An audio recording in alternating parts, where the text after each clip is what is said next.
ဆိုစမမြန်မာစကားပြောလေ့ကျင့်မှုမရှိဘူးစမတနေ့တာမှာမြန်မာစကားလုံးမပြောရအောင်ပါဇာတော့တိတ်မလှုပ်ဖြစ်ဘူးဆိုတော့ပြောရင်လည်းထိုင်စကားအများဆုံးပြောတယ်ဆိုတော့တနေ့တာမှာထိုင်စကားပဲပြောဖြစ်တယ် honestly ယူသားဆိုပြောတယ်ဒါကြောင့်စမမြန်မာစကား original မူရင်းကလည်းစမမပီနေဘူးပြောလေ့ကျင့်မရှိတော့ပို့ဆိုးတယ်မနော်ပြောတဲ့ရှင်ကြရင်စဉ်းစားနေရတာနဲ့နှေးရတာနဲ့မပီရတာနဲ့ဒါကြတော့တဘာဝဆန်တယ်နော်စမပြီးတော့စမကိုကမွန်ဖြေလို့မွန်ပြောတာလေစမလူမျိုးခွဲရှားတာမဟုတ်ကိုရဲ့ဖြစ်တင်မှုကိုပြောပြတာဒီအရာလည်းလိန်လို့မရအောင်ဆိုငါဖေငါမေရန်ကောပါတော့နော်နေပြီးတော့ပါအဲ့လိုပြောလို့မရအောင်ကိုဖေကိုမေရမွန်သူတို့တွေလည်းမြန်မာစကားပြောတာမပီဘူးမပီဆိုတာကိုလည်းပီဖို့ဆိုတာလုံးဝခံရင်တော့ဘာဖြစ်ဆိုကိုရဲ့မူရင်း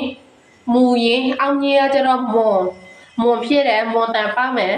နော်စကားပြောရင်လည်းပီဖို့ကလုံးဝခဲရင်းတယ်ဆိုတော့မြန်မာစကားပြောတတ်ပေမဲ့ပီဖို့ကလုံးဝမပီဘူးဘာဖြစ်ဆိုတိုင်းရင်တော့လေကွာငါတို့မွန်ပြီးတော့အဖေမေတော့မွန်စကားပြောရမြန်မာစကားပြောရင်တို့မပီဘူးသူတို့လည်းမပီဘူးကိုဆိုရင်ပုံဆိုးတာပေါ့နော်အဲ့လိုမျိုးပြောတာလေကျွန်တော်ကမွန်ဖြစ်လို့ပြောရဲဆိုတာလေလူမျိုးခွဲခြားတာမဟုတ်လောစမရဲ့နှလုံးသားမှာလူမျိုးဘယ်တော့မှမခွဲခြားတတ်ဘူး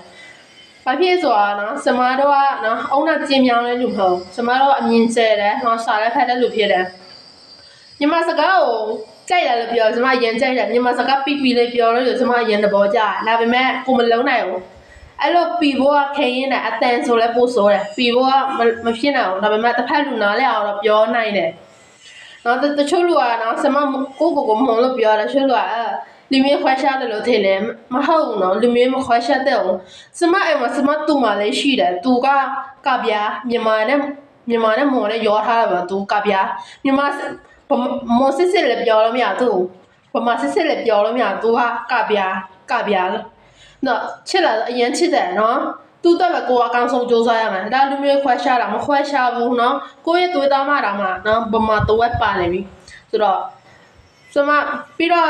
အချောလည်းသူကပိုချောနေတာနော်ကပြားတွေကပိုချောနေတယ်နော်မြန်မာနဲ့ရောထားတယ်ဆိုတော့မြန်မာတွေပိုချောနေလားမသိဘူးပိုးထားတော့အရင်ချောတယ်စပင်လည်းဖြောက်လေးလားအရင်ကမှသူကကြီးလိုက်ရင်သူကစော့ကြီးမှာအဲ့လိုမျိုးဆိုတော့လူမျိုးခွဲခြားဆိုမရှိဘူးနော်ဒါပေမဲ့ကိုယ့်ရဲ့မူရင်းကိုယ့်ရဲ့ဖြစ်တည်မှုဆိုတာနော်လူတိုင်းမှာရှိတယ်ဒီအရာလိန်လို့မရဘူးသူအောင်လုပ်လည်းမရဘူးနော်ဒါကြတော့တချို့ပြောနေမွန်ဖြစ်လို့မွန်လို့မပြောမွန်လို့မပြောပါနဲ့လားမရဘူးလေဒါကြတော့လိန်လို့မရတဲ့ကိစ္စတွေလေဒါကြတော့တချို့ရလိန်လို့မရပေမဲ့အသားတွေလည်းမဆန်နေဘူးမလိန်လည်းမလိန်ဘူးအသားလည်းမဆန်နေဘူးမမောက်လည်းမမောင်းပါဘူးဆိုတော့ပြောပြတယ်ဖြူစင်ဆိုတာနဲ့ပြောပြတာဒါတော့ပဲရှိတယ်ဒါပေမဲ့ထိုင်းနိုင်ငံရောက်သွားချိန်မှာတော့လေထိုင်းတွေကြောင့်မနေထိုင်းတွေနဲ့တာထက်ရောရမယ်ဆိုတော့ငါဗမာဆိုပြီးလဲပြောနေမရဘူးကိုယ့်ရဲ့လုံခြုံမှုကအရေးကြီးတယ်ဆိုတော့ဒီလိုမျိုးပေါ့နော်သူ့နေရာနဲ့သူအခုကစမမွန်လို့ပြောပေးမယ်နော်ထိုင်းတွေကြောင့်ရောက်ရင်စမငါဗမာဆိုပြီးတော့လေမထင်ပေါ်နေဘူးဘာဖြစ်ဆိုတော့ကိုယ့်ရဲ့လုံခြုံမှုကအရေးကြီးတယ်နော်ထိုင်းတွေကြောင့်မှထိုင်းစကားပြောမယ်ထိုင်းတွေကြိုက်တယ်အဲ့လိုမျိုးဆိုတော့ထိုင်းလိုနေမယ်ဆိုတော့တနခါတွေကနော်မြန်မာဆိုတာတိပြီးသားဆိုတော့ထိုင်းနိုင်ငံမှာနေကိုလုံခြုံဖို့ဆိုရင်ဖြစ်နိုင်ရင်မလိန်လည်းရတယ်နော်လိန်လည်းရတယ်လိန်ရင်အိမ်မှာလိန်ရင်အဲ့လိုမျိုးတစ်ခါတလေလဲကိုယ့်ရဲ့လုံခြုံမှုနဲ့နော်ကိုသွားတဲ့နေရာမှာမူတည်ပြီးတော့ကိုကလည်းပြောင်းလဲသွားရဆိုတော့တသက်မဲ့ထဲမနေပါနဲ့နော်ရေခဲအငွေ့အဆိုင်ခဲပြန်ပါငါရေလိုမျိုးမနေပါနဲ့ရေခဲပြည့်လို့လည်းရေခဲလို့မနေပါနဲ့အငွေ့ပြန်ပါဆိုတော့လူဆိုတာနော်တွေးတဲ့လူနဲ့နော်သွားတဲ့နေရာနဲ့မူတည်ပြီးတော့လူတွေလည်းပြောင်းလဲသွားရတာပဲ